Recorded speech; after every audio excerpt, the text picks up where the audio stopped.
اعوذ باللہ من الشیطان الرجیم بسم اللہ الرحمن الرحیم ویل للمطففین الذین اذا اکتالوا علی الناس یستوفون وَإِذَا كَالُوهُمْ أَوْ وَزَنُوهُمْ يُخْسِرُونَ أَلَا يَظُنُّ أُولَئِكَ أَنَّهُمْ مَبْعُوثُونَ لِيَوْمٍ عَظِيمٍ يَوْمَ يَقُومُ النَّاسُ لِرَبِّ الْعَالَمِينَ قال المؤلف والمفسر رحمه الله تعالى أدام النفع بعلومه وعلومكم في الدارين آمين إلى أن قال حدثني أبي أن يزيد وهو ابن أبي سعيد النحوي مولى قريش عن إكرمة عن ابن عباس رضي الله تعالى عنه قال لما قدم النبي صلى الله عليه وسلم المدينة كانوا من أخبث الناس كيلا فأنزل الله تعالى ويل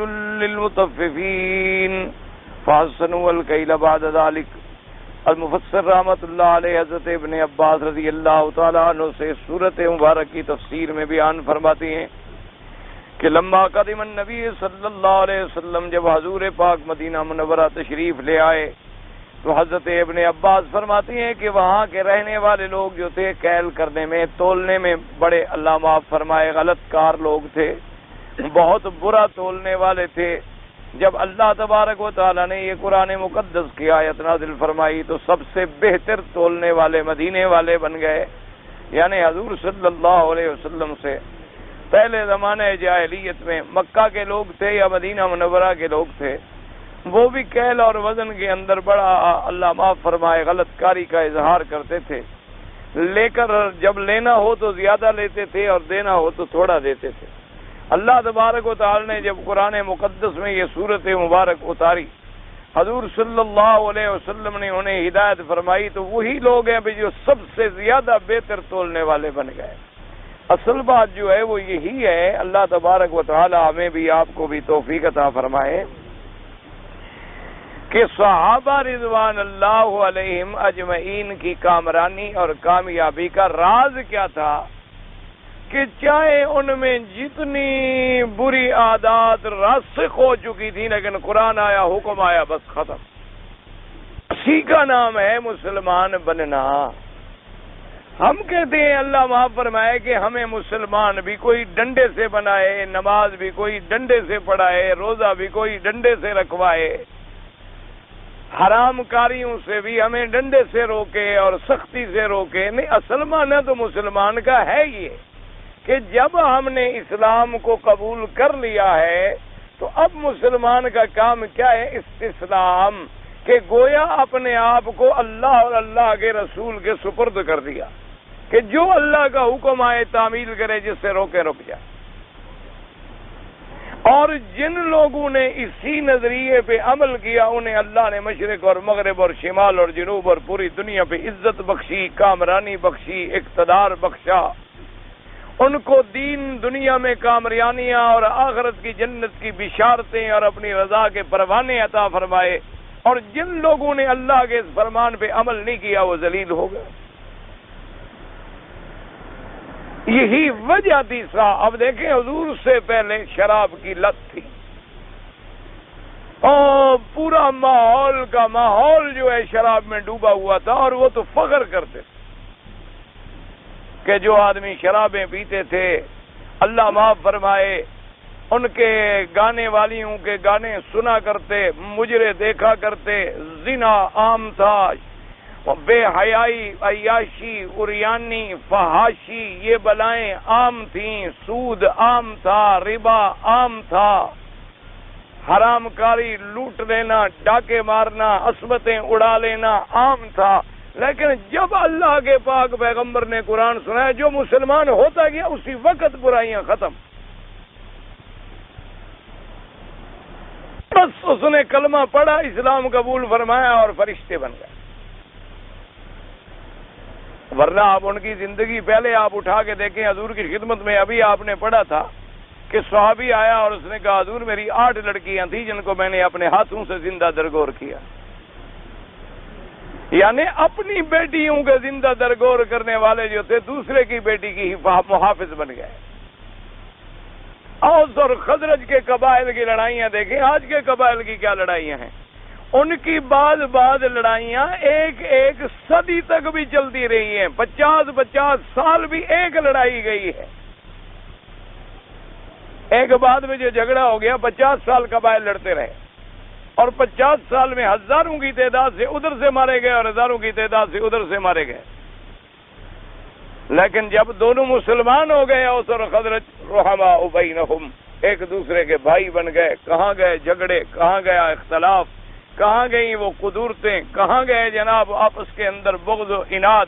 یہی وجہ تھی کہ اللہ تبارک و تعالی نے حضور پاک کی اس جماعت کو اور ترقی کی معراج پہ پہنچا دیا کہ پوری دنیا کے کفر کو پاؤں تلے انہوں نے روند ڈالا، پوری دنیا کی قوتوں کو مٹا ڈالا۔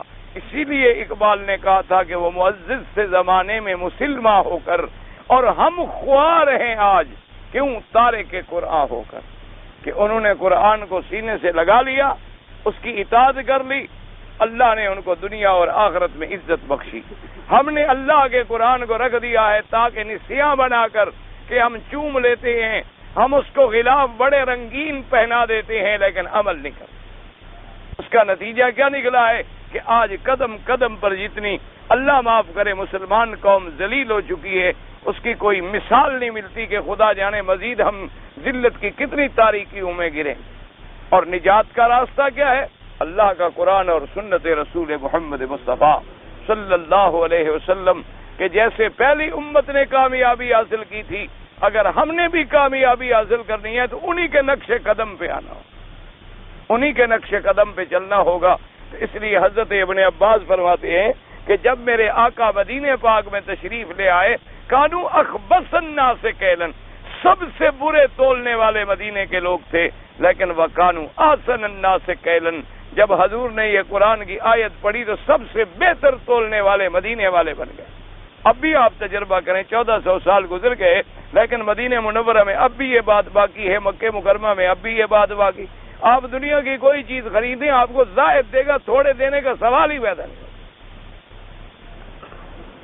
آپ تجربہ کر لیں، اب تو آخر 1400 سال گزر گئے، یعنی ہم حضور پاک کے زمانے مبارک سے بہت دور آ گئے اور بڑے کمزوریاں آ گئی، لیکن آج بھی عرب میں آپ دیکھیں گے اور خاص طور پہ مکہ اور مدینہ میں آپ دیکھیں گے، آپ اتنا چھوٹا سا معصوم بچہ بھیج دیں کہ بھئی 1 کلو فلاں چیز خرید کر کے لے آؤ، گھر میں وزن کرو، انشاءاللہ 4 تولے زیادہ ہوگا، کم نہیں ہوگا۔ اور اپنے ملک میں بھی انشاءاللہ تجربہ کر کے دیکھ لو، پہلے تو بچہ ہی واپس نہیں آئے گا جو سودا لینے جائے گا، پہلے تو اس بچے کو ڈھونڈنا پڑے گا کہ وہ سودا لینے جسے بھیجا تھا خدا کرے وہ تو آ جائے۔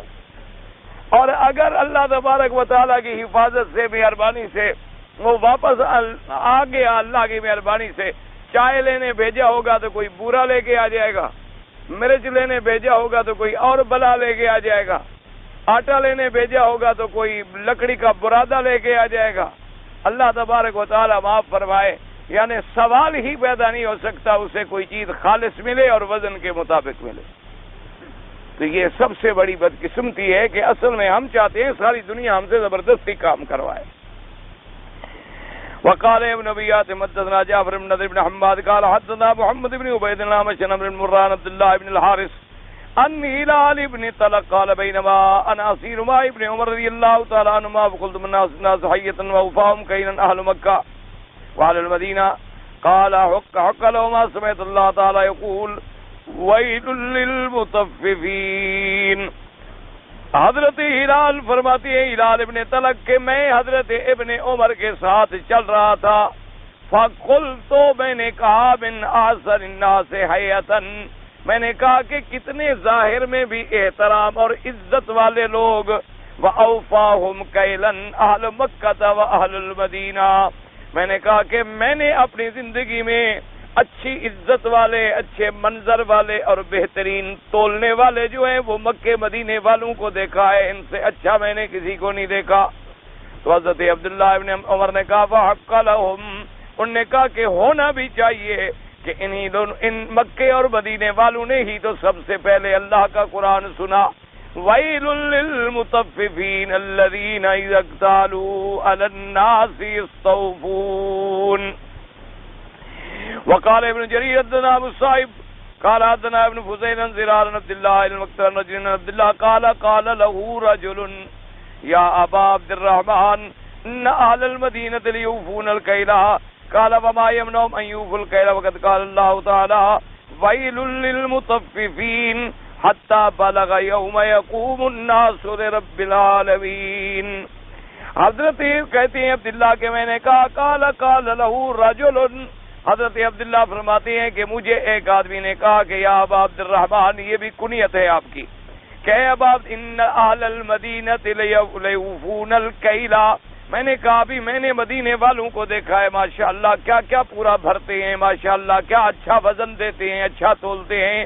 تو آپ نے فرمایا عجیب آدمی ہو، وما یمنعهم ان یوفوا الکیلا، ان کو کیا چیز روکتی ہے کہ پورا نہ تولیں؟ اللہ کا قرآن جو آ چکا ہے وَيْلٌ لِّلْمُطَفِّفِينَ إِلَىٰ آخِرِ الْآيَةِ يَوْمَ يَقُومُ النَّاسُ لِرَبِّ الْعَالَمِينَ. وَالْمُرَادُ بِالتَّطْفِيفِ هَٰهُنَا الْبَخْسُ فِي الْمِكْيَالِ وَالْمِيزَانِ إِمَّا بِالْإِزْدِيَادِ إِنِ اقْتَضَىٰ مِنَ النَّاسِ وَإِمَّا بِالنُّقْصَانِ إِنْ قَضَاهُمْ. وَلِهَٰذَا فَسَّرَ تَعَالَىٰ الْمُطَفِّفِينَ الَّذِينَ وَعَدَهُم بِالْخَسَارِ وَالْهَلَاكِ وَهُوَ الْوَيْلُ بقوله تعالى الذين إذا اكتالوا على الناس يستوفون. على الناس أي من الناس يستوفون أي يأخذون حقهم بالوافي والزائد. اب مفسر رحمۃ اللہ علیہ فرماتے ہیں کہ تطفیف مطففین، تطفیف کا معنی کیا ہے؟ تطفیف کا فرماتے ہیں البخس فی المکیال والمیزان، بھرائی میں یا وزن کرنے میں، کیونکہ پہلے زمانے میں دو طریقے تھے، یا بھر کے یا وزن کر کے، اس میں جو کوئی نقصان کرے یا زیادتی کرے. کیا مانا؟ اما بالازدیاد، زیادتی کا کیا مانا کہ جب لوگوں سے لینا ہو تو ان سے زیادہ لے، ان سے زیادہ وصول کرے. و اما بالنقصان، نقصان کا مانا کیا ہوتا ہے کہ جب ان کو ادا کرنا ہو تو نقصان کرے. اس لیے مفسر فرماتا ہے کہ اللہ پاک نے ان کے لیے خسران کا اور ہلاکت کا وعدہ فرمایا ویل للمطففین، ان کے لیے ہلاکت ہو. اور مطففین کی تفسیر میں کیا فرمایا؟ الذین اذا اکتالوا علی الناس. یہاں علاوہ نے من ہے کہ جب وہ لوگوں سے لیتے ہیں اے من الناس سے، یاخذون حقهم بالوافی والزائد، جب اپنا حق لیتے ہیں تو زیادہ لیتے ہیں، اپنے مقدار سے بھی زیادہ وصول کر لیتے ہیں. وَإِذَا كَالُوهُمْ أَوْ وَزَنُوهُمْ يُخْسِرُونَ، اور جب ان کو بھر کے دیتے ہیں یا تول کے دیتے ہیں تو نقصان کم دیتے ہیں. وَالْآصِلُ أَن يَجْعَلَ كَالُوا وَوَزْنُهُ مُتَعَدِّيًا وَيَكُونُ فِي مَحَلِّ نَصْبٍ وَمِنْهُم مَّن يَجْعَلَهَا ضَمِيرًا مُؤَكَّدًا لِّلْمُسْتَتْرِ فِي قَوْلِهِ كَالُوا وَوَزْنُهُ وَيَحْذَفُ المفعول لدلالة الكلام عليه وكلاهما متقارب. اب مفسر فرماتا ہے کالو وزنو، یا تو متعدی ہے تو جو ہوگا نصب کے مقام میں، یا یہ ہے کہ ضمیر مستتر جو ہے اس کی تاکید کے لیے ہے. دونوں ترکیبیں جو ہیں علماء نحو کے ساتھ صحیح ہیں. تو اب تفسیر خود قرآن میں آ گئی کہ مطففین کس کو کہتے ہیں کہ جو بھرائی میں اور وزن کرنے میں زیادتی کریں. کیا معنی؟ جب لینا ہو زیادہ لیں اور دینا ہو تو تھوڑا لیں. لیکن ایک بات یاد رکھ لیں کہ قرآن پاک ایک اصولی قاعدہ بیان کرتا ہے.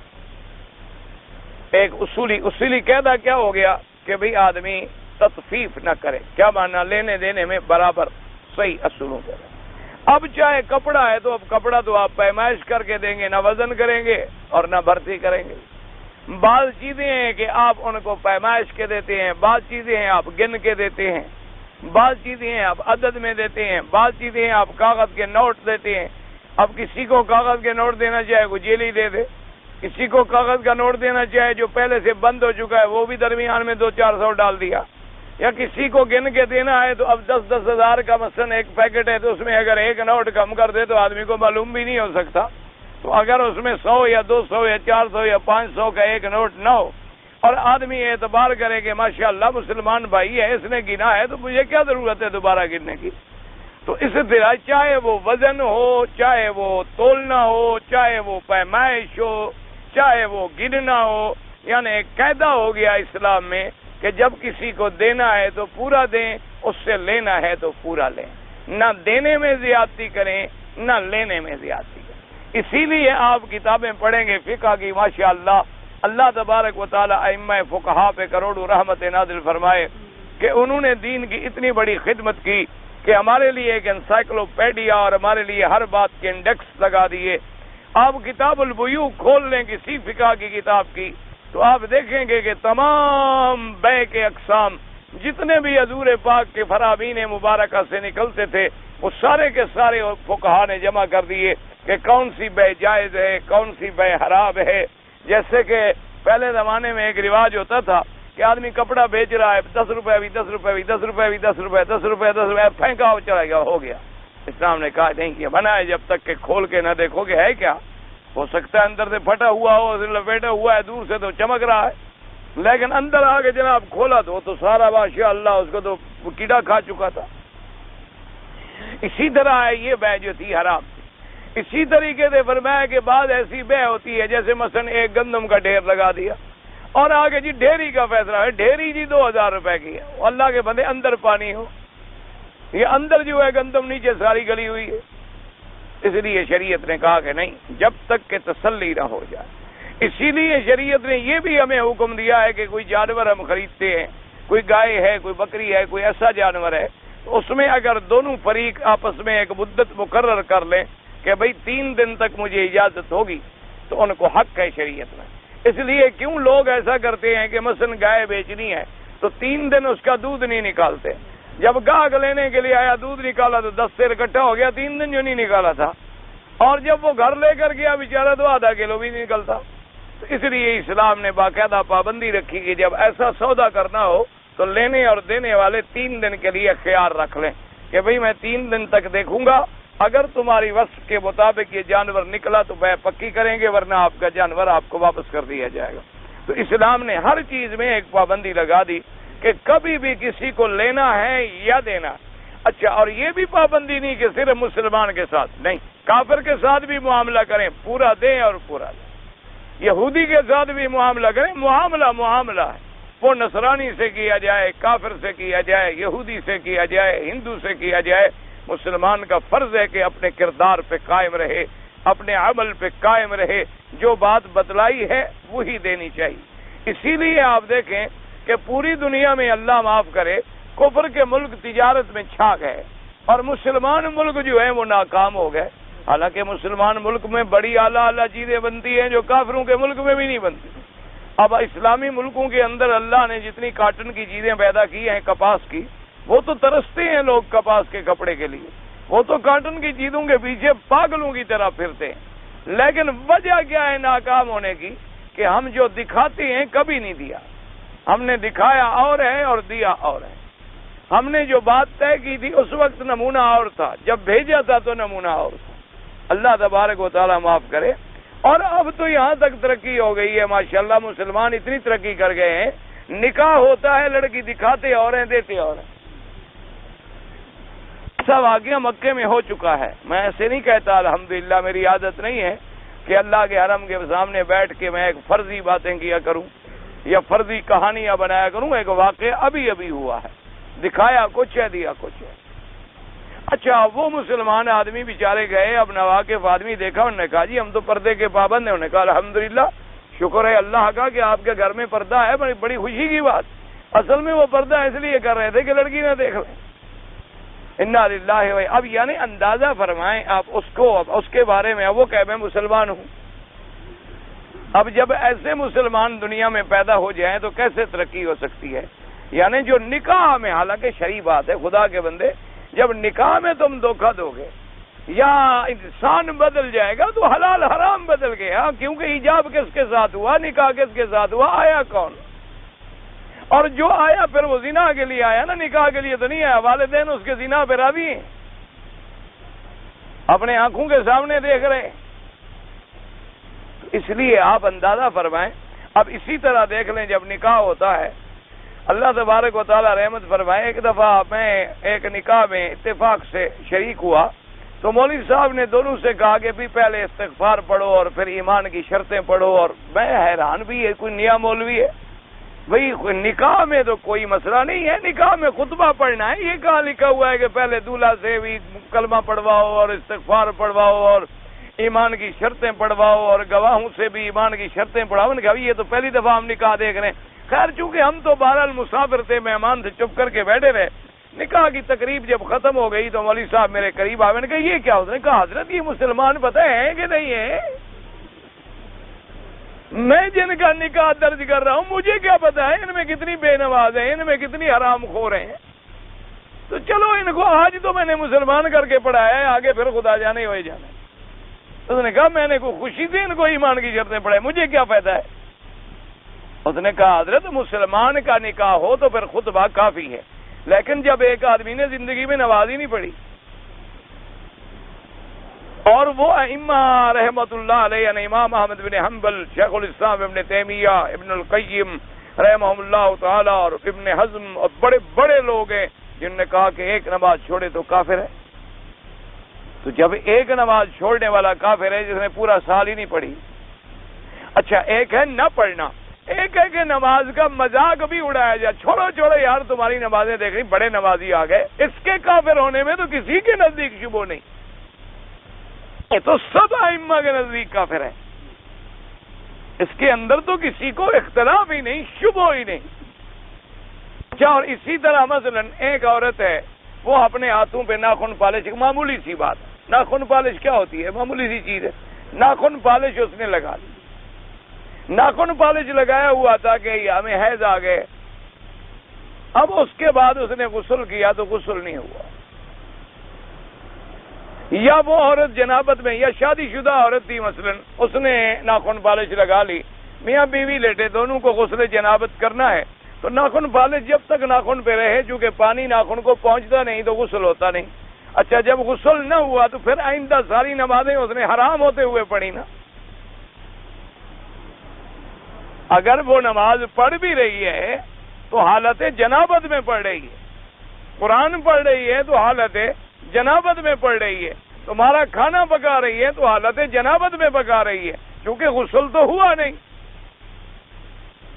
غسل کے لیے شرط ہے کہ بدن کے ہر حصے پہ پانی پہنچے، اس لیے حضرت سیدنا علی رضی اللہ تعالی عنہ آپ ہمیشہ اسطرا پھرواتے تھے سر پہ، تو ساتھیوں نے پوچھا کہ حضرت خیریت ہے آپ ہمیشہ ہی اسطرا پھرواتے ہیں؟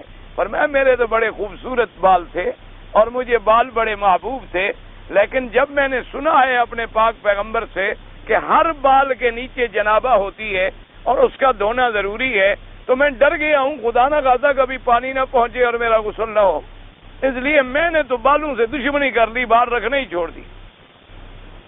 یعنی ہر بال کے نیچے پانی کا پہنچنا ضروری ہے، غسل جنابت میں پورے بدن پر پانی کا پہنچنا ضروری ہے۔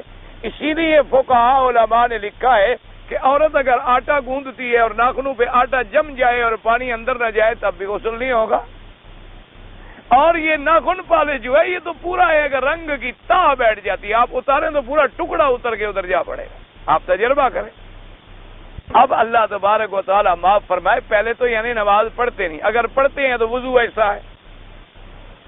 اچھا اور اگر آپ نے کبھی اپنے گھر میں ذرا غور کیا کرو، اللہ تبارک و تعالیٰ آپ کو بھی توفیق دے، مجھے بھی ہر مسلمان کو، آپ نے کبھی عورتوں کو وضو کرتے ہوئے دیکھا ہے؟ بھئی اپنی بیوی کو تو دیکھ سکتے ہو نا، اس کا دیکھنا تو حرام نہیں ہے نا۔ ایسا میں نے تو جناب عجیب بات ہے، یہ وضو جو کرے مجال ہے کلی کرے یہاں لگا لگا کے پھینک رہی، پتہ نہیں یہ کون سا وضو ہے، مجھے تو آج تک سمجھ نہیں آیا۔ شرط لگا لیں، چلو آج آپ گھر غور کر لیں، دیکھیں کہ عورت کتنے دفعہ کلی کرتی ہے اور صحیح معنوں میں اس نے کلی کی ہے، صحیح معنوں میں اس نے پانی کھینچا ہے، ناک کی اس نرم ہڈی تک پہنچا ہے۔ آپ شرط لگا لیں، آج جا کر دیکھ لیں اپنے گھر میں، کیا اس نے پاؤں دھوئے ہیں، کبھی اس نے انگلیوں میں خلال کیا ہے؟ شرط لگا لیں، اور مجھے کل آگے جتنی مرضی آئے گالی دے دینا اگر میری بات جھوٹی نکلے کہ کبھی اس نے پاؤں کی انگلیوں میں خلال کیا، ایسے میک اپ سنگار میں 1.5 گھنٹہ لگا دے گی، وضو میں 2 منٹ سے اوپر لگائے تو مجھے سزا دینا۔ کئی اسلام تو ایک یتیم ہے، دین ہے، لاوارث ہے، اس کے نہ کوئی پوچھنے والا ہے نہ نگرانی کرنے والا ہے. آج تک خاوند نے بھی خیال نہیں کیا کہ میری بیوی غسل بھی کرتی ہے صحیح معنوں میں کہ نہیں کرتی. خاوند نے پوچھا ہے؟ خاوند یہ پوچھتا ہے کہ جی عجیب بات ہے کہ آپ نے میری شلوار اور اپنا جوڑا ٹھیک سیٹ نہیں کیا، جوتا میرا سفید تھا اور جرابیں تم نے سیاہ رکھ دی ہیں، پاگل ہو گئی ایسی بیوی گھر میں جنگلی آ گئی ہے. یہ اس کا خیال ہے کہ میرا رومال ٹھیک ہونا چاہیے تھا، جراب کا رنگ جوتے سے ملنا چاہیے تھا، قلم کا رنگ میرے قمیض سے ملنا چاہیے تھا، میری ٹوپی کا کلر جو ہے وہ میرے کالر سے میچ کرنا چاہیے تھا. اس میں فکر نہیں ہے تو پورے گھر کو جہنم بنا دے گا. لیکن کبھی سوچا ہے کہ تم نے نماز بھی پڑھی ہے؟ آج تم کو ایمان کی شرطیں بھی آتی ہیں کہ ایمان کیا ہے؟ تم نے کبھی کلمہ شریف بھی پڑھا ہے صحیح معنوں میں کہ کلمہ کیا ہے؟ تم کو صحیح معنوں میں دعائے قنوت بھی آتی ہے؟ کبھی تم نے وتر پڑھے ہیں دعائے قنوت کیا ہے؟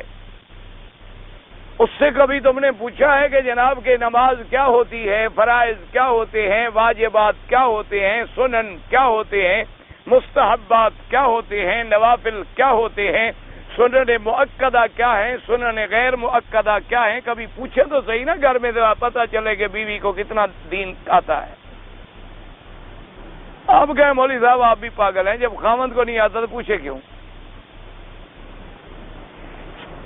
پوچھے تو وہ خاوند جس کو خود بھی آتا ہو. ہوا تو ہمارا وہی حال، پٹھان نے ہندو سے کہا کھوچے کلمہ پڑھو، اس نے کہا میں ہندو ہوں. اس نے کہا آپ کو ہندو ہے، پٹھان ہے، پٹھان نے تو رشیا کو کلمہ پڑھا دیا، ہندو سارا کا ہے. اس نے کہا کلمہ پڑھو. اس نے کہا یار میں ہندو ہوں، گاڑی میں آ گیا میں مصیبت. اس نے کہا میں کلمہ پڑھا بھی مارے گا. اس نے کہا اچھا مجھے تو آتا نہیں، پڑھاؤ. کہنے لگا کھوچے آتا تو مجھ کو بھی نہیں، آتا تو مجھ کو بھی نہیں ہے، مجھ کو آتا تو ٹھیک ہے. اچھا چلو بیٹھو. بیٹھ گئے. ہمارا حال ہے وہی. جب خاوند فارغ ہے تو بیوی، جب باپ کو کچھ نہیں آتا تو بیٹی کا زیادہ گناہ ہے، جب بھائی کو کچھ نہیں آتا تو بہن کا کوئی زیادہ قصور ہے.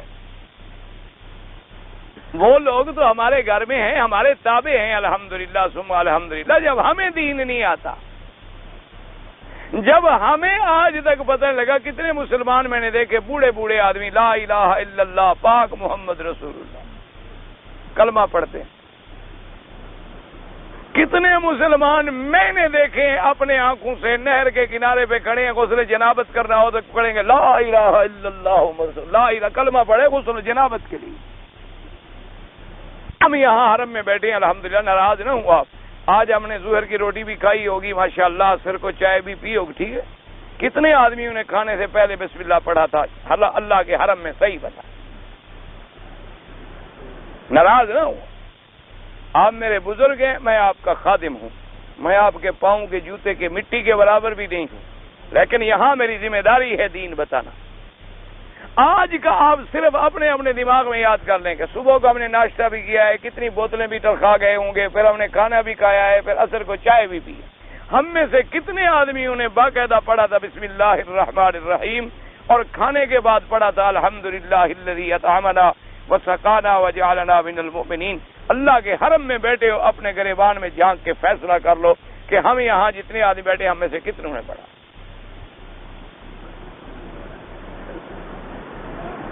اچھا ایک. نمبر 2، آج اگر ہم ڈیوٹی پہ گئے ہوں گے، ملازمت پہ گئے ہوں گے، باہر گئے ہوں گے، پھر گھر بھی داخل ہوئے ہوں، کتنے آدمیوں نے گھر میں داخل ہوتے ہوئے کہا السلام علیکم ورحمۃ اللہ؟ یعنی یہ چھوٹی سنتیں ہیں جن میں کوئی تکلیف بھی نہیں، لڑائی جھگڑا بھی نہیں. کتنے آدمی داخل ہوئے اور کہا السلام علیکم ورحمۃ اللہ؟ یعنی ہمارا جو بہت زیادہ مہذب آدمی ہے گھنٹی پہ ہاتھ رکھا ہوگا کہ ذرا دروازہ کھلے، اور اگر 1 سیکنڈ لیٹ ہو گیا ہوگا تو کہتے پتہ نہیں مر گئے تھے گھر والے. کہاں مر گئے تھے؟ خدا غارت کرے کہ اتنی دیر سے باہر کھڑا ہوں، شرم نہیں آتی؟ یہ مسلمان گھر کا افتتاح کر رہا ہے اندر داخل ہونے. اب تمہاری زبان پہ ہر وقت ہے کہ مر جاؤ، ڈوب جاؤ، برباد ہو جاؤ. ہوں گے کسی وقت تو وہ گھڑی مبارک ہوگی، دعا لگے گی، گھر والے تباہ، پھر روتا پھرے گا ہائے جی میرا بیٹا ایسا ہو گیا، ہائے جی میرے گھر والے ایسے ہو گئے. بھائی تم نے خود بد دعا کی، تم اٹھتے بیٹھتے انہیں بددعا دیتے تھے، تم روز کہتے تھے لعنتی ہو، خبیث ہو، خدا خراب کرے، خدا ہلاک کرے، تم پر لاکھ لعنت ہو، روز تو کرتے رہے، کسی وقت اللہ نے قبول کر لی کہ چلو میرا بندہ روز جو مانگ رہا ہے ایک دفعہ ڈال دو۔ گھر کے گھر برباد ہو گئے، فکر کوئی نہیں۔ اس لیے دعا کریں اللہ تبارک و تعالی ہمیں قرآن اور سنت پہ عامل بنائے۔ ایک ہے جی ہم مانتے ہیں، چومتے ہیں، میرے بھائی چومنے سے نجات نہیں ہوگی، عمل سے نجات۔ ایک موٹی بات یاد، آدمی چومتا رہے اور عمل نہ کرے، آدمی قرآن کو چومتا رہے اور کبھی کھول کر پڑھے نہ، آدمی قرآن پاک کو سینے سے لگا لے، دونوں آنکھوں پہ لگا کے چوم کے اونپی جگہ رکھ دے، لیکن جو قرآن کے اندر ہے عمل نہ کرے، جہنم ملے۔ اگر صرف چومنے سے نجات مل سکتی تو پھر صحابہ اتنی محنتیں نہ کرتے، انبیاء اتنی محنتیں نہ کرتے، اللہ کے اولیاء اتنی محنتیں نہ کرتے۔ اللہ پاک ان کی قبروں پہ کروڑوں رحمتیں نازل فرمائے کہ ان کی ساری زندگی عبادت میں گزر گئی، طاعت میں گزر گئی، زہد میں گزر گئی، تقوی میں گزر گئی، قرآن پاک کے ایک ایک حکم پر عمل کرنے میں گزر گئی۔ دعا کرو اللہ ہمیں وہی زندگی نصیب فرما دے، اللہ تبارک و تعالی ہمیں صحیح معنوں میں مسلمان بنا دے۔ اس لیے فرماتے ہیں جناب والا کہ وقد امر اللہ تعالی بالوفاء فی الکیل والمیزان، اللہ تبارک و تعالی نے حکم دیا کہ جب تول دو یا بھر کر دو، جو کچھ بھی کرو پورا دو۔ فرمایا وَأَوْفُوا الْكَيْلَ إِذَا كِلْتُمْ وَزِنُوا بِالْقِسْطَاسِ الْمُسْتَقِيمِ ذَلِكَ خَيْرٌ وَأَحْسَنُ تَأْوِيلًا۔ اور دوسرے مقام میں فرمایا وَأَوْفُوا الْكَيْلَ وَالْمِيزَانَ بِالْقِسْطِ لَا نُقَدَّلْ، انصاف سے کرو، نقصان نہ کرو تولنے میں بھرنے میں۔ وَأَهْلَكَ اللَّهُ قَوْمَ شُعَيْبٍ وَدَمَّرَهُمْ عَلَىٰ مَا كَانُوا يَبْخَسُونَ النَّاسَ بِالْمِيزَانِ وَالْمِكْيَالِ۔ اللہ تبارک و تعالی نے حضرت قوم شعیب کو کیوں ہلاک کیا تھا، حضرت صالح علیہ السلام کی قوم کو کیوں ہلاک کیا تھا؟ اس لیے کہ وہ تولنے میں اور پیمائش میں نقصان کرتے تھے۔ اللہ پاک نے ان کو برباد کر دیا کہ لوگوں کو وہ نقصان پہنچاتے۔ ثم قال تعالی متوعدا لهم الا يظن اولئك انهم مبعوثون، الا يظن اولئك انهم مبعوثون ليوم عظيم۔ اب اللہ اپنے بندوں کو ڈراتے ہیں، ایما یخاف اولئک من البعث والقیام بین یدی من یعلم السرائر والضمائر فی یوم عظیم الحول کثیر الفضی جلیل الخطب من خضر فی ادخل نارا حامیہ۔ اللہ نے فرمایا کیا یہ لوگ ان کو ڈر نہیں ہے کہ ہم قبروں سے اٹھائے جائیں گے، اللہ کی دربار میں پیش ہوں گے، اللہ کی دربار میں حساب ہوگا، کتاب ہوگا، اور وہ دن کتنا بڑا سخت ہوگا قیامت کا دن، اور اس دن کے مصائب، اس دن کی شدت کا خیال اگر ان کو ڈر ہوتا تو کبھی ایسا نہ کرتے۔ معلوم یہ ہوتا ہے کہ ان کو قیامت کا، مرنے کا، اٹھنے کا کوئی فکر ہی نہیں۔ اسے فرماتے ہیں یوم یقوم الناس رب العالمین ای یقومون اوفاتا عراتا غرلا فی موقف صعب حرج ضیق ضنک علی المجرم ویخشاء من امر اللہ تعالی ما توجد القوا والحواس عنہ۔ اللہ نے فرمایا کہ جس دن اٹھائے جائیں گے قبروں سے اوفاتن عراتا غرلا، کہ پاؤں ننگا، سر ننگا، بالکل ننگے کھڑے ہیں، اور ایسا موقف صعب ہوگا، ایسا شدید دن ہوگا، لیکن مجرمین پر، جن پر اللہ کی رحمت ہوگی تو ان پر اللہ آسان فرما دیں گے، ورنہ وہ قیامت کا دن کتنی شدید ہوگا جو آدمی کے قوا اور حواس کو زائل کرنے والا ہوگا۔ اس لیے قرآن پاک کہتا ہے کہ ایسے کھڑے ہوں گے جیسے کوئی نشے میں ہوتا ہے، حالانکہ نشہ نہیں ہوگا، اللہ کے عذاب کی دہشت ہوگی۔ اور کہیں قرآن فرماتا ہے کہ کھڑے بھی نہیں ہو سکیں گے، اپنے گھٹنوں کے بل گر جائیں گے اللہ کے عذاب کی شدت کو دیکھ کر۔ تو اللہ نے فرمایا کیا ان کو وہ دن بھول گیا؟ اس دن کا ان کو کوئی خوف نہیں ہے، قیامت کا ان کو کوئی فکر ہی نہیں ہے کہ ہم نے جانا ہے اور ذرے ذرے کا حساب ہونا ہے ہمارا۔ قال الامام مالک رحمہ اللہ تعالی عن نافع عن ابن عمر رضی اللہ تعالی عنہما ان النبی صلی اللہ علیہ وسلم قال یوم یقوم الناس لرب العالمین حتی یغیب آدم فی رشیران ثابت رہی۔ حضرت ابن عمر رضی اللہ تعالیٰ عنہ فرماتے ہیں کہ میرے آقا سرکار مدینہ نے فرمایا، اللہ کے صلاۃ و سلام ہوں میرے آقا پر، کہ قیامت کے دن جب لوگ کھڑے ہوں گے تو ایسے بھی ہوں گے جو اپنے پسینے میں آدھے کانوں تک ڈوبے ہوئے ہوں گے، یعنی ایسے حال میں کھڑے ہوں گے۔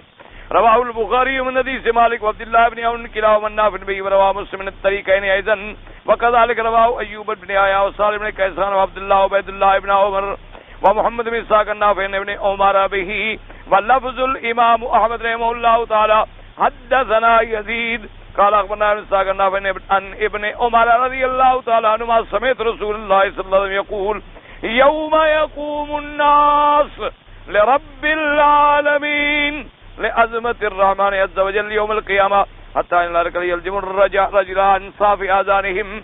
حضور پاک نے فرمایا کہ جب قیامت میں لوگ اللہ کے دربار میں پیش ہوں گے حاضری کے لیے، ایسا عالم ہوگا کہ بعض لوگوں کو پسینے نے لگام چڑھائی ہوئی ہوگی، آدھے آدھے کان تک پسینہ آ چکا ہوگا، ڈوبے ہوئے غرق کھڑے ہوں گے.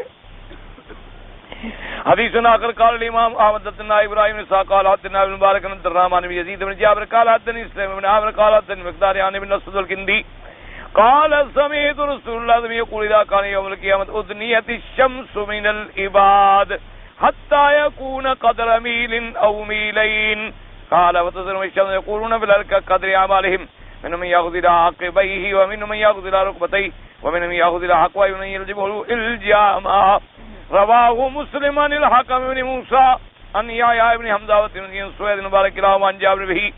حضرت مقداد بن اسود الکندی فرماتے ہیں کہ میں نے حضور پاک سے سنا، حضور پاک فرماتے ہیں کہ قیامت کے دن اللہ تبارک و تعالیٰ اور سورج جو ہے بندوں کے قریب کر دیں گے حتی تکون قدر میل او میلین، یعنی ایک میل یا میلین مانا، جس سے بعض نے کہا یہی میل جو مراد ہے، بعض نے کہا عربی میں میل اس کو بھی کہتے ہیں جس سے سرما ڈالا جاتا ہے آنکھوں میں، یعنی بالش کے برابر قریب آ جائے گا.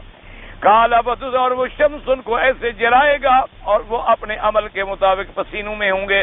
میں نے یاخذ الی عقبیہ، بعض کو پسینہ جو ہے گھٹنوں تک ہوگا، بعض یعنی ٹخنوں تک، بعض کو گھٹنوں تک ہوگا، بعض کو کمر تک ہوگا، اور بعض کو ایسے جیسے لگام دی ہوئی ہو یعنی منہ تک پہنچ چکا ہوگا. اس کو امام مسلم رحمۃ اللہ علیہ نے بھی روایت فرمایا. تو اب دیکھیں، یاد رکھیں، اس حدیث پاک میں آ گیا کہ قیامت والے دن سورج جو ہے اتنی قریب آ جائے گا. اور آپ پہلے پڑھ چکے ہیں کہ سورج جو ہے وہ تو قیامت آنے سے پہلے جہنم میں سمندر میں ڈال دیا جائے گا. آپ نے ابھی ساری صورتیں پڑھی ہیں ماشاءاللہ، تکویر پڑھی ہے، انفطار پڑھی ہے، اذا الشمس كورت واذا النجوم انكدرت، اور اذا السماء انشقت واذنت ربها وحقت اذا الارض مدت. تو ایک قرآن پاک فرماتا ہے کہ سورج چاند کو بے نور کر کے نفخہ اولا کے وقت جو ہے وہ سمندروں میں ڈال دیں گے اور اسی سے پھر آگ بن جائے گی اور دہکا دیے جائیں گے. اور حدیث مبارک میں آ گیا کہ قیامت والے دن سورج اتنے قریب آ جائے گا. اسی لیے اب ضرورت ہوتی ہے علماء کی. اگر آپ خود پڑھ کے سمجھ لیں تو ماشاءاللہ پھر جو حل نکلے گا اللہ رحمت فرمائے. یا نعوذ باللہ پھر نتیجہ کیا نکلتا ہے؟ لوگ اہل قرآن بن جاتے ہیں، حدیث کا انکار کرتے ہیں، سمجھ نہیں آتی، اور سمجھتے ہیں اپنا کسی عالم سے پوچھنا توہین ہے کہ جی میں عالم سے پوچھوں تو تقلید کروں. پھر میں نے تو اپنے عقل سے سمجھ رہا ہے نا سارا دین. اور جہاں ٹھوکر لگی اللہ معاف فرمائے، راستے سے ہٹ گئے اور گمراہیوں کے گڑھے میں گر گئے. اللہ سے دعا کرو اللہ ہمارے حال پہ رحم فرمائے. آج یہی وجہ ہو گئی ہے دنیا میں، اللہ معاف فرمائے، اللہ معاف فرمائے، اللہ معاف فرمائے، کہ ہماری ناروا سختیوں سے بعض ہمارے جو نادان دوست ہیں نا جی، اور بڑی سختی کرتے ہیں، اس سختی کے رد عمل میں پھر باطل اٹھتا ہے اور نتیجہ اللہ معاف فرمائے جو نکل رہا ہے. آپ دیکھ رہے ہیں کہ ہر طرف اللہ معاف فرمائے بدعات پھیل رہی ہے، ہر طرف بدعات کا چرچا ہے، ہر طرف گلی گلی کوچے کوچے میں اللہ معاف فرمائے اب بدعات میں اتنی زور ہے کہ بدعات دین بن گئی ہیں اور سنت ختم. آپ تصور نہیں کر سکتے کہ مسلمان ملکوں میں کیا ہو رہا ہے. کیا ہے؟ چند آدمیوں کی سختی، چند آدمیوں کی سختی سے نتیجہ کیا نکلتا ہے؟ وہ جو باطل ہوتے ہیں اٹھ کھڑے ہوتے. اسی لیے حکم تھا کہ اعتدال اختیار کرو. ادعو الی سبیل ربک بالحکمت والموعظۃ الحسنہ. کسی کو دعوت دینی ہے تو حکمت کے ساتھ دیں اور موعظہ حسنہ کے ساتھ دیں. اور اسی لیے اللہ نے فرمایا تھا کہ کافروں کے بتوں کو بھی گالی نہ دیا کرو. اگر تم کافر کے بت کو گالی دو گے تو نتیجہ یہ نکلے گا وہ تمہارے سچے خدا کو گالی دے. تم جو کسی کی ماں کو گالی دو گے تو وہ تمہاری ماں کو گالی نہیں دے گا. حضور نے فرمایا کتنی نالائق اولاد ہے جو اپنی ماں باپ کو گالی دیتے ہیں. تو صحابی نے کہا حضور جتنا بھی اولاد گندی ہو جائے ایسا گندا تو کوئی بھی نہیں ہوتا کہ ماں باپ کو گالی دے. آپ نے فرمایا جب تم دوسرے کی ماں باپ کو گالی دیتے ہو وہ تمہارے ماں باپ کو دے گا تو تم نے نہیں دی گالی. اگر تم کسی کے ماں باپ کو برا نہ کہتے تو وہ بھی تمہارے ماں باپ کو برا نہ کہتا. تو یہ تو قاعدہ ہے نا جی کہ اگر ہم کہنا شروع کر دیں گے نعوذ باللہ ہم ائمہ کرام کو گالیاں دینی شروع کر دیں گے نتیجہ کیا نکلے گا؟ علماء کو گالی دینا شروع کر دیں گے نتیجہ کیا نکلے گا؟ اللہ کے اولیاء جو زندگی گزار کے چلے گئے اگر ہم ان کو برا بھلا کہنا شروع کر دیں گے غلطی تو بعد والوں کی. ان اولیاء کا کیا گناہ ہے اس میں؟ اولیاء کرام کا کیا قصور ہے جو قبروں میں سو گئے جنہوں نے ساری زندگی دین بیان کیا؟ اللہ ان کے قبروں پہ کروڑوں رحمت کرے. اگر غلط کاری ہوتی ہے تو بعد والے لوگ آگے جاہل ہیں جو کر رہے ہیں. اللہ کے اولیاء کا اس میں کیا ہے؟ اگر ائمہ کرام نے دین بیان کیا آج ان کا ایک مقلد ماننے والا کوئی غلط بات کہتا ہے تو یہ اس کا قصور ہے. ان کا کیا گناہ ہے کہ ہم ان کے بارے میں بدزنی اختیار کریں یا ان کے بارے میں ہم برا بھلا کہیں؟ اس لیے ہمیشہ یاد رکھے علماء نے فرمایا کہ جب آسمان و زمینیں بدل جائیں گی اللہ قادر ہیں ان کو شدت کے لیے وہاں سورج بھی بدل ڈالیں. جب آسمان ہی بدل گئے زمینیں ہی بدل گئیں تو وہاں کا نظام جو ہے وہ علیحدہ ہوگا. اور بعض علماء نے فرمایا اللہ تبارک و تعالیٰ چاہیں گے تو چونکہ وہ سورج کے پجاری تھے جیسے اللہ بتوں کو حکم دیں گے کہ جن کی عبادت کرتے تھے سارے بتوں کو حاضر کرو بت حاضر ہو گئے. اللہ ان کو حکم دیں گے کہ بولو تم نے ان کو کہا تھا کہ ہماری عبادت کرو تو بت بھی بولیں گے کہ اللہ میاں ہم نے تو نہیں کہا ہم تو پتھر سے پڑے تھے پتہ نہیں کہاں سے اٹھایا ان نے خدا بنا دیا. ہم نے ان کو تھوڑا کہا تھا کہ ہمیں خدا بناؤ ہم نے تو نہیں کہا. تبرانا الیک ہم تو بری ہیں. شیطانوں کو پکڑیں گے تم نے کہا تھا کہیں اللہ میاں ہم نے نہیں کہا ہم نے صرف ایسا میٹھا لگایا تھا باقی گڑبڑی نے خود کی ہے. ہم نے تو دیوار سے میٹھا لگا دیا تھوڑا سا باقی جو ہے نا مکھیاں بیٹھی پر ہاتھ مارا پر اس نے چپل ماری پر اس نے ڈنڈا مارا پر بات بڑھتی گئی یہ باقی کام بندوں نے خود کیا ہم نے میٹھا لگا کے چلے گئے. اس لیے تو شیطان کھڑا ہوگا نا کہے گا بدبخت لا تلومونی مجھے کیوں ملامت کرتے ہو میں نے بھی تو تمہیں برائی کی طرف بلایا انبیاء نے تمہیں اچھائی کی طرف بلایا تم نے نبیوں کی بات نہ سنی اور میری مان لی تو تم خود بدبخت ہو.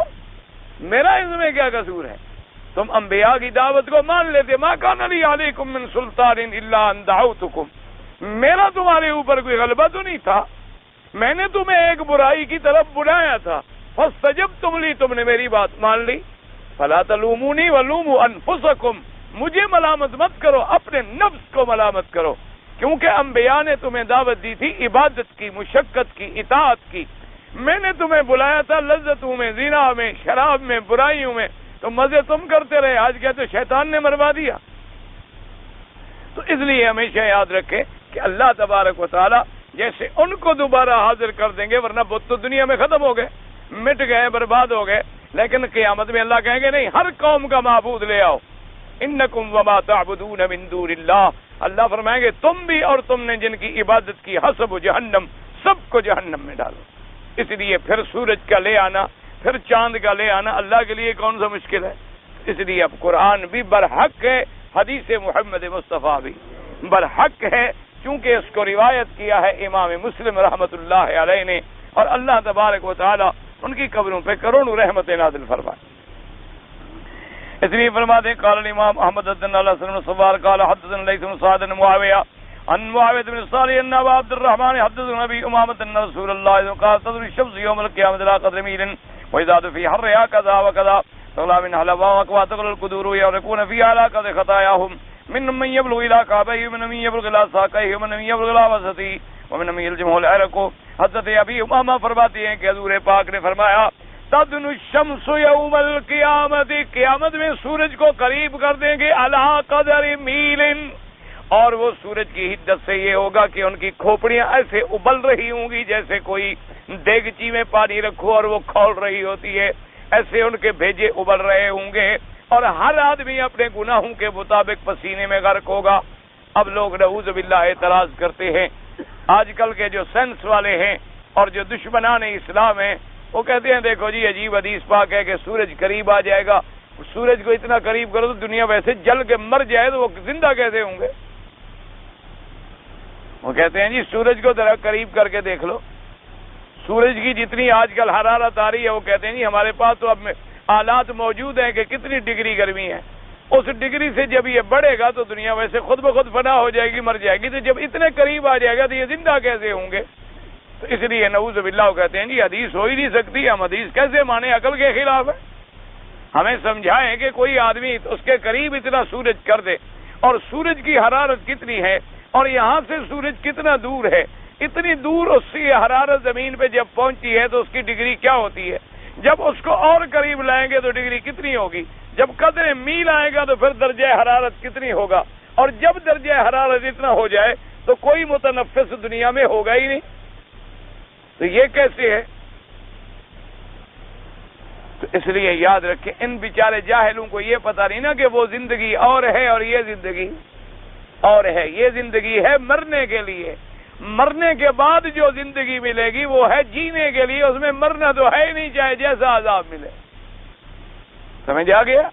یہ زندگی الگ ہے، موت والی مرنے کے بعد والی جو زندگی ہے وہ الگ ہے، لہذا اس حیات کے بعد تو کسی کو موت آنی ہی نہیں ہے، چاہے کافر کو جتنا جہنم میں عذاب ملے مرے گا تو نہیں، لا يموت فیہا ولا یحیا۔ اس لیے اگر پورے قرآن پر مطالعہ ہو اور پوری حدیث پہ نظر ہو تو جھگڑے کی بات ہی نہیں، کیونکہ یہ تو اس دنیا کی زندگی کو سامنے رکھ رہے ہیں نا کہ سورج قریب آئے تو مر جائیں گے، وہ تو زندگی الگ ہے، وہ تو یہ زندگی ہی نہیں ہے، تو بات ہی ختم ہو گئی، کوئی جھگڑا ہی نہ رہا اور کوئی اعتراض ہی نہ رہا۔ الحمدللہ اللہ کا قرآن بھی اپنی جگہ حق، فرمان محمد مصطفیٰ بھی اپنی جگہ حق۔ اس کے بعد فرماتے ہیں حدیث آخر قال الامام احمد حدثنا حسن قال حدثنا ابو الحياء قال حدثنا ابو حي بن انه سمع عقبة بن عامر يقول سمعت رسول الله صلى الله عليه وسلم يقول من يتدن الشمس من الارض فيعرك الناس فمن الناس من يبلغ عرق وكيبه ومن من يبلغ راس الساق ومن من يبلغ ركبتيه ومن من يبلغ العجز ومن من يبلغ الخاصرة ومنهم من يبلغ منكبيه ومنهم من يبلغ الصبي وشار بيده والجمع فاه رأيت رسول الله صلى الله عليه وسلم يشير بيده هكذا ومنهم من يغطيه ركه وضرب بيده اشارہ انفرد به احمد، یعنی مقصد یہ ہے کسی کو یہاں تک کسی کو یہاں تک، ہر کسی کو اس کے گناہوں کے مطابق پسینے میں ڈوبا ہوا ہو۔ وفی حدیث یقولون 70 سنة لا يتكلمون، اور ایک روایت میں آتا ہے کہ 70 سال کے برابر کھڑے رہیں گے، وہ بات بھی نہیں کر سکیں گے۔ وکیل یقومون 300 سال، وکیل یقومون 40,000 سنہ 40,000 سال، ویقضا بینہم فی مقدار 10,000 سنہ، اور ان کے بعد حساب کتاب میں تقریباً 10,000 سال، کما فی صحیح مسلم۔ اگر یہ بھی ہو تو یاد رکھو چونکہ موت ہے ہی نہیں، پھر 300 سال بھی کوئی مسئلہ نہیں۔ اگر آج کی زندگی ہو تو 1000 سال کون کھڑا رہے گا، یا 2000 سال کون؟ وہ عالم ہی الگ ہے، وہاں کی زندگی ہی الگ ہے، وہاں کا معاملہ ہی الگ ہے۔ فی یوم کان مقدارہ 50,000 سنہ، یہ دن جو ہے 50,000 سال کے برابر ہوگا۔ وقت قال ابن زیاد مدن ابی قال ادنا ابو انس زیادی قال اخبرنا عبد السلام ابن اجلان سمعت ابا یزید المدنی النبی ہریرہ رضی اللہ عنہ قال قال رسول اللہ بشیر غفاری کیف انت صانع فی یوم القیامت فی یوم یقوم الناس فی صراط من رب العالمین ایام الدنیا لا یاتی فی خمس السماء ولا یؤمن فیہم بامر قال بشیر المستعان باللہ المستعان هو اللہ قال وذا ویت لا فراج عبد باللہ من کروی اور کیا رسول صاحب حضور پاک نے حضرت بشیر غفاری صاحب ہی سے پوچھا اور فرمایا کہ اے میرے صحابی، قیامت والے دن جب دنیا اللہ کے دربار میں حاضر ہوگی اور یہ عالم ہوگا اور کھڑے رہیں گے اتنی مدت، نہ کوئی حکم ہوگا نہ ان سے کوئی بات پوچھی جائے گی، اس میدان حشر والے دن تم کیا کرو گے؟ صحابی نے کیا جواب دیا؟ یاد رکھو، عقیدہ سمجھو، حضور خود فرما رہے ہیں کہ میرے صحابی اس دن جو سختی ہوگی قیامت والے دن، ایسی شدت ہوگی، تو اس دن تم کیا کرو گے؟ اس نے کہا المستعان هو اللہ، اس نے کہا میرا مدنی اس دن بھی مدد کرنے والا اللہ ہوگا۔ یہ نہیں کہا کہ حضور آپ جو ہوں گے، ہم تو پیر فقیر کو بھی کہہ دیتی ہیں نا جی حضرت دا سایہ پنچن پاک دا سایہ ہوئے جہنم کے کرتی، ہم تو یہاں یہ کہہ دیتے ہیں صحابی ہے، نبی کے سامنے بیٹھا ہے، یہ نہیں کہا کہ حضور آپ جو ہوں گے، آپ کی شفاعت کافی ہے، آپ کی مہربانی کافی ہے، میں تو آپ کے ساتھ ہوں گا۔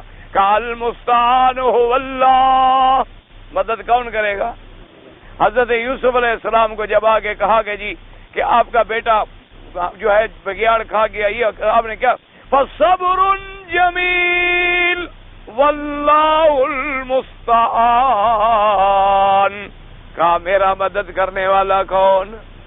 اللہ۔ حضور پاک کو جب اطلاع ملی کہ دشمن آ رہے ہیں تو کیا کہا؟ حسبنا اللہ ونعم الوکیل، ہمیں ہمارا اللہ کافی۔ صحابہ نے کیا کہا؟ حسبنا اللہ ونعم الوکیل، ہمیں ہمارا اللہ کافی۔ تو اب حضور سامنے بیٹھے ہوئے ہیں، نعوذ باللہ، اس صحابی نے پھر حضور کی شان میں کوئی کمی کرنے، حضور نے فرمایا یاد رکھو میں تمہیں بتاؤں کہ جب سونے لگو تو اللہ سے قبر کی اور حشر کی سختی سے پناہ مانگ کے سویا کرو۔ حضور نے فرمایا میں تمہیں علاج بتا دوں کہ جب سونے لگو تو اس وقت اللہ تبارک و تعالیٰ سے معافی مانگا کرو کہ یا اللہ ہمیں قبر کے عذاب سے بھی بچانا اور حشر کے عذاب سے بھی بچانا۔ جیسے دعا سکھ رہا ہے اللہم انی اعوذ بک من عذاب القبر واعوذ بک من فتنۃ المحشر واعوذ بک من فتنۃ المسیح الدجال۔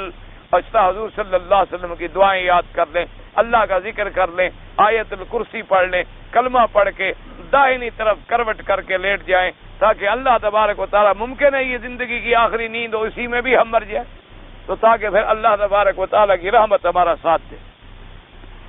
رواہ ابن جریر طریق عبد السلام وفی سنن ابی داؤد ان رسول اللہ کان یتعوذ باللہ من ضیق المقام یوم القیامہ، اللہ کے نبی پناہ مانگتے تھے کہ اللہ قیامت کے فتنوں سے ہمیں تنگی سے پناہ دینا۔ حالانکہ اللہ کا نبی تو معصوم ہے، اللہ کے پیغمبر تو پاک ہیں، ان کو تو کوئی تنگی نہیں ہوگی، لیکن کیوں سکھاتے تھے کہ جب ہم مانگ رہے ہیں تو امت کو مانگنا چاہیے۔ وعن ابن مسعود یقومون 40 سنة رافعون من السماء لا يكلبهم احد قد الجم الارق برا وفاجرهم۔ ایک روایت میں حضرت ابن مسعود فرماتے ہیں کہ 40 سال تو ایسے گزریں گے کہ چاہے اچھا ہو یا برا ہو، 40 سال کی مدت آسمانوں کی طرف نظر اٹھا کے کھڑے ہوں گے اور ان کی گردنیں جو ہیں وہ پسینے پہنچ چکے ہوں گے۔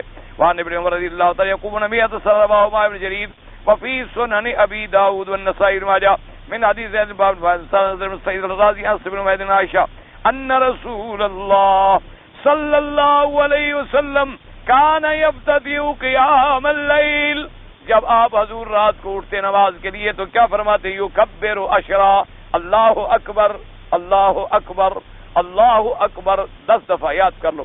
ویحمد عشرا الحمدللہ الحمدللہ 10 دفعہ۔ ویسبح عشرا سبحان اللہ سبحان اللہ سبحان اللہ 10 دفعہ۔ ویستغفر عشرا، اور 10 دفعہ استغفار فرماتے استغفر اللہ الذی لا الہ الا هو الحی القیوم واتوب الیہ، اور اس کے بعد یہ دعا مانگتی اللہم اغفر لی وہدنی وارزقنی وعافنی۔ حضور صلی اللہ علیہ وسلم یہ دعا وَيَتَعَوَّذُ مِن ضِيقِ الْمَقَامِ يَوْمَ الْقِيَامَةِ، اور حضور دعا مانگتے کہ اللہ قیامت کے دن کی سختیوں سے اور ہول سے ہمیں بچانا۔ تو یہ دعائیں یاد کر لیں مسلمانوں۔ لوگوں سے وظیفے پوچھتے ہیں، کوئی کہتا ہے جی وظیفہ بتا دو، کوئی کہتا ہے کچھ بتا۔ جب حضور نے سارے وظیفے پڑھا دیے ہیں، کوئی وظیفہ باقی رہ گیا ہے جو حضور پاک نے ہمیں نہ سکھلایا ہو؟ اس لیے وہ دعائیں یاد کریں جو حضور نے مانگی ہیں، تو اللہ تبارک و تعالی آپ کے بھی اور ہمارے بھی عقیدوں کے بھی اصلاح فرمائیں۔ اور ابھی بھی دل سے دعا مانگ لو، اللہ بہت ایمان پہ عطا فرمائیں، اور اللہ عذاب قبر سے، عذاب حشر سے، فتنہ معاشر سے اور اس دن کی تنگی سے نجات عطا فرمائیں، اور اپنے عرش کا سایہ نصیب فرمائیں، اور اپنے پاک پیغمبر کی شفاعت نصیب فرمائیں، اور ان کے ہاتھوں سے حوض کوثر نصیب فرمائیں، اور جتنے دن زندہ رہیں ہمیں شرک اور بدعات کے چنگلوں سے نجات عطا فرمائیں۔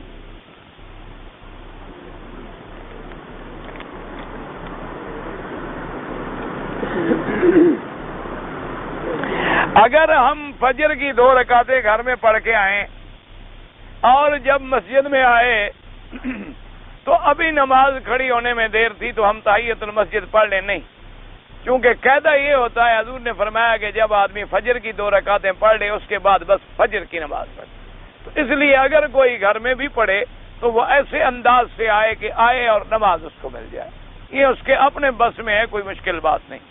اگر اس کو پتا ہے کہ میں پہلے پہنچ جاؤں گا تو مسجد میں آ کر وہی 2 رکعت سنت پڑھ لے، اس رکعت سنت بھی بن جائے گی اور تحیت المسجد بھی بن جائے گی اور دونوں اسی میں ادا ہو جائیں۔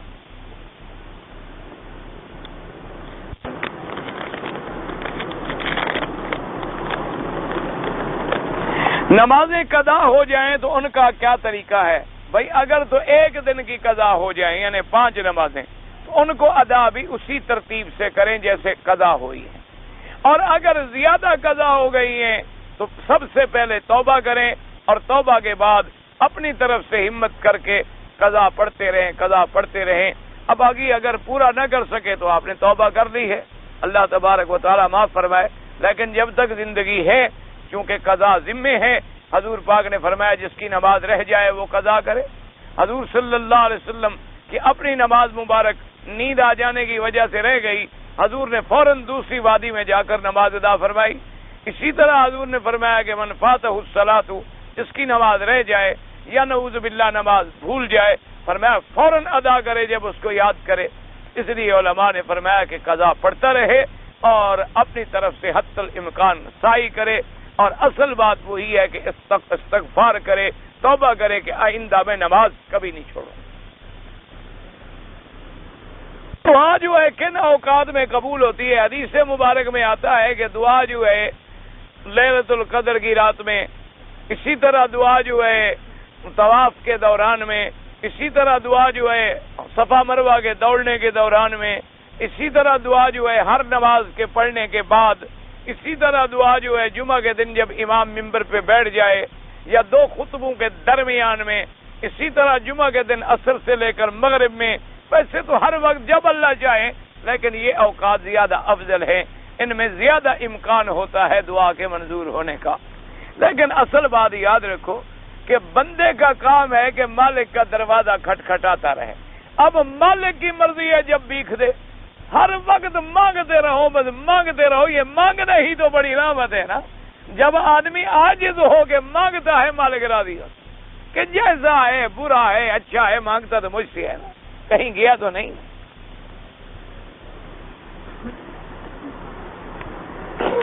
ایک مولوی صاحب نے فرمایا تھا کہ عالم ارواح میں تمام انبیاء علیہم الصلاۃ والسلام نے حضور کا میلاد منایا تھا۔ ماشاءاللہ، یہ مولوی صاحب بھی شریک تھے یا انہوں نے سنا ہے؟ ہاں جی، تو عالم ارواح جب تھے تو جثہ تھا کہ نہیں تھا؟ ایک بات یاد رکھیں، جب عالم ارواح میں الست بربکم تو صرف روح تھے یا بدن بھی تھا؟ صرف روح تھے، تو جب تمہارا روح باقی رہے تم بھی بنا لینا، اور تمہاری بات ہم مان لیتے کہ بھی وہاں بھی تو ارواح نے منایا نا، اجساد نے تو نہیں منایا، تو تمہارا جب روح علیحدہ ہو جائے گا انشاءاللہ مرنے کے بعد تم بھی منا لینا۔ اللہ کے بندے پتہ نہیں ایسی ایسی باتیں ڈھونڈ نکالتے ہیں، خدا رحمت فرمائے۔ دعا کرو بس اللہ ہمیں ہدایت۔ میرے بھائی، کسی کو حضور کے میلاد سے دشمنی نہیں، بات صرف اتنی ہے کہ کیا شریعت میں ثابت ہے؟ کیا حضور نے کسی پیغمبر کا میلاد منایا؟ اگر ہے آمنا و صدقنا، اور نہیں ہے تو حضور کی مخالفت نہ کریں۔ مقصد حضور سے محبت ہے، یہ رسمیں ہیں، ان کا تعلق دین سے نہیں۔ اگر یہ دین ہوتا سب سے پہلے حکم دیتے میرے بدنی محمد مصطفیٰ، سب سے پہلے ابو بکر، عمر، عثمان، علی، حسن، حسین، بی بی فاطمہ، آل بیت رسول اللہ۔ یہ تو حضور کے زمانے سے 600 سال بعد ایک بادشاہ نے مسئلہ بنا دیا۔ اس لیے دعا کرو اللہ ہمیں ہدایت دے، اللہ ہمیں لڑائی جھگڑوں سے بچائے۔ لڑائی جھگڑا مقصد نہیں ہوتا، نہ نعوذ باللہ اس سے اظہار محبت ہوتا ہے۔ یہ ایک دنیاوی باتیں بن گئی ہیں، ہم نے اس کو محبت کا ذریعہ بنایا ہے، لیکن دین میں ثابت نہیں ہے۔ اب دیکھیں کتنی دور تک ہمیں جانا پڑا کہ انبیاء کی ارواح کو بھی میلاد بنوا دیا ہم نے، کتنی دور تک ہمیں جانا پڑا۔ جب ہم ایک مسئلہ غلط بیان کریں گے اس کے ساتھ 100 مسئلہ غلط بیان کرنا پڑے گا۔ کیا جو عالم ارواح میں اللہ نے ہم سے وعدہ لیا الست بربکم قالوا بلا، یہ قرآن میں ہے کہ نہیں ہے؟ وَإِذْ أَخَذْنَا مِنَ النَّبِيِّينَ مِيثَاقَهُمْ، اللہ نے فرمایا میں نے نبیوں سے وعدہ لیا تھا کہ میرے مدنی پر ایمان لاؤ اور مدد کرو. یہ قرآن میں ہے کہ نہیں؟ تو یہ بھی موجود ہوتا کہ اللہ فرما دیتے کہ عالم ارواح نے تمام انبیاء کو میں نے حکم دیا تھا کہ میرے نبی کا میلاد مناؤ. اچھا پھر عالم ارواح میں جب میلاد منایا تو وہ دن کون سا تھا؟ ہاں جی، مہینہ، تاریخ وہ بھی مولوی صاحب نے نہیں لکھی، آپ کو نہیں بتائی. وہ جب ذرا ملے ذرا پوچھیں کہ عالم ارواح کے مہینے کون سے تھے. انا للہ و انا الیہ راجعون.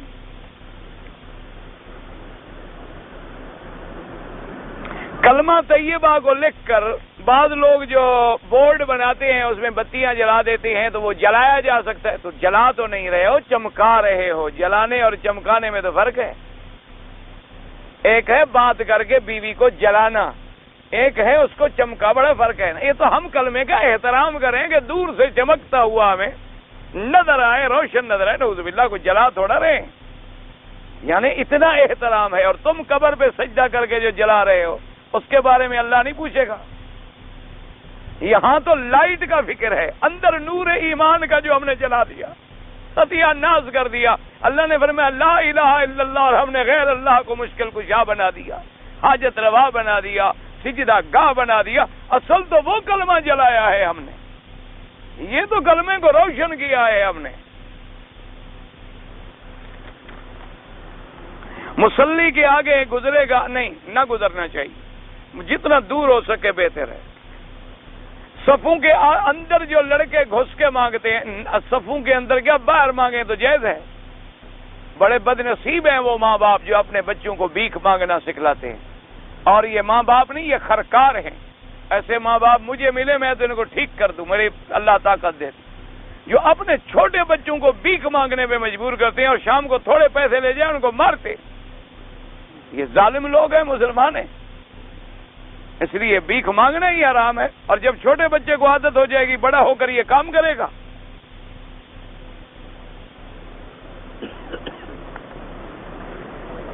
لڑکی کو 15,000 ریال مہر دیا، لوگوں کے سامنے اقرار کیا.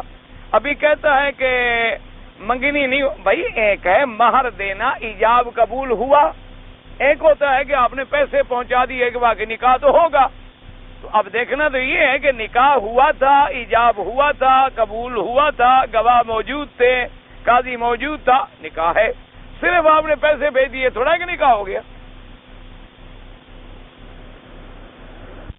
صبح کی نماز میں کبھی کبھی سجدہ آتا ہے، کافی لوگ کھڑے رہتے ہیں. تو لوگوں کو دین سیکھنا چاہیے کہ حضور جمعہ کی نماز میں، فجر کی نماز میں کبھی کبھی سورت سجدہ پڑھتے تھے.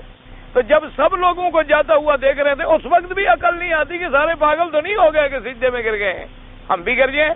چلو دیکھا دیکھی ہی گر جاؤ. اب اتنا ہی عقل نہ ہو تو وہ کیا کریں؟ آدمی ہر نمازی کے لیے پیچھے ایک بندہ کھڑا کریں. اچھا لوگ کہتے ہیں جی ہمارے ملک میں مولوی بتا دیتے ہیں، یہاں کے مولوی بتاتے نہیں.